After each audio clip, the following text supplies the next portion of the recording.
बिस्मिल्लाहिर्रहमानिर्रहीम। अस्सलामु अलैकुम।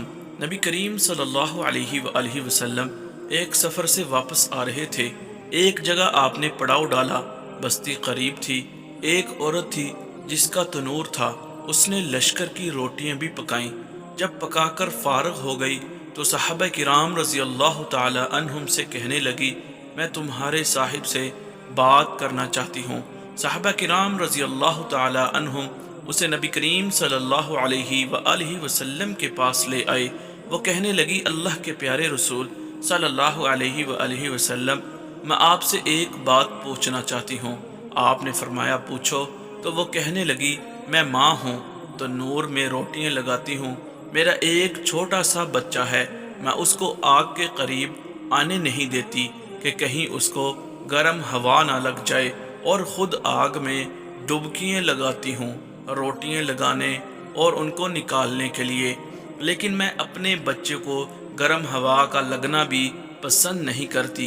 तो मैंने आपसे सुना था कि सारी दुनिया की माँओं की मोहब्बत को जमा कर दिया जाए तो इससे 70 गुना ज़्यादा बंदों से अल्लाह सुब्हानहू व तआला मोहब्बत करते हैं। तो अल्लाह पाक अपने बंदों को जहन्नुम में जाना कैसे पसंद फरमाएंगे। हदीस पाक में आता है, नबी करीम सल्लल्लाहु अलैहि वसल्लम ने ये बात सुनकर अपना सर झुकाया। मुबारक आंखों में आंसू आने लगे। रोते रहे हत्ता कि हज़रत जिब्राईल अलैहिस्सलाम अल्लाह का पैगाम लेकर आए, मेरे महबूब इस औरत को बता दें, वमा ज़लमहुमुल्लाहु वलाकिन कानू अनफुसहुम यज़लिमून। अल्लाह ताला ने उन पर जुल्म नहीं किया, उन्होंने अपनी जानों पर खुद जुल्म किया, अपने पाँव पर खुद कुल्हाड़ी मारी। क्योंकि अल्लाह तो चाहते हैं कि ये सारे बच जाएं, लेकिन बात यह है कि तौबा नहीं करते, तौबा की तरफ आते ही नहीं, बल्कि रब के मानने के बजाय शैतान की मानते फिरते हैं और तौबा को ज़ाया करते हैं, भूल जाते हैं। तो ये तो अपने अमल की वजह से जहन्नुम में जाएंगे। प्यारे दोस्तों, इंसान गुनाहों का पुतला है।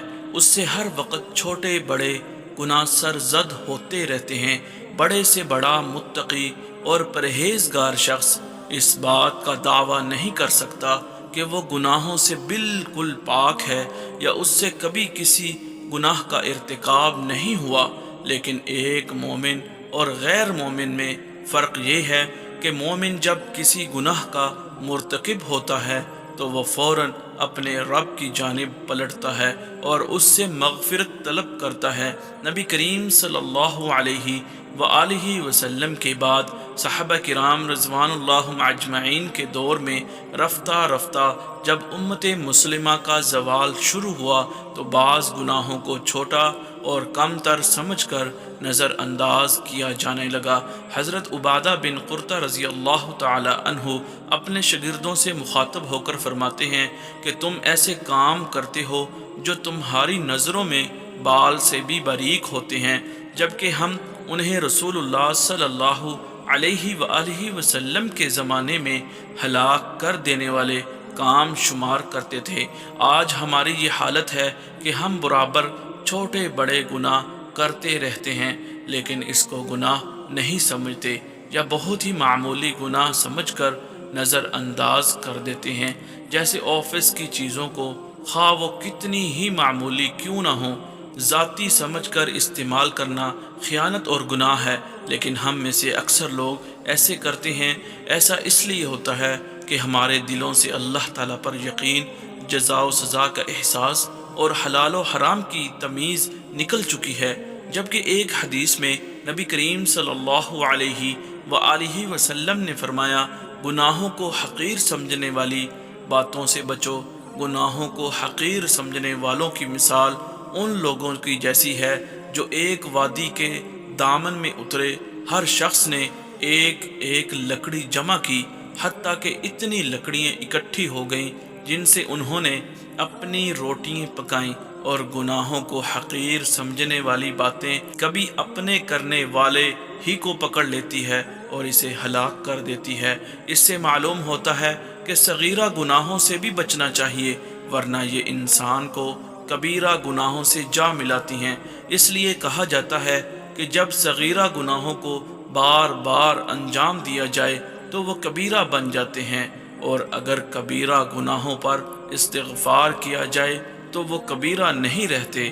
علم سے محرومی، دل میں وحشت، کاموں کا گرا بار ہونا، بدن کا کمزور ہو جانا، برکت کا اٹھ جانا، توفیق کی کمی، سینے میں گھٹن، برائیوں کا پیدا ہونا، گناہوں کا عادی ہونا، اللہ تعالیٰ اور دنیا والے کی نگاہوں میں گر جانا، دل پر مہر لگ جانا، دعا کا قبول نہ ہونا، شرم و حیا اور غیرت کا ختم ہو جانا، لوگوں کا رعب دل میں بیٹھ جانا، اور دنیا اور آخرت میں عذاب کا مستحق ہو جانا وغیرہ۔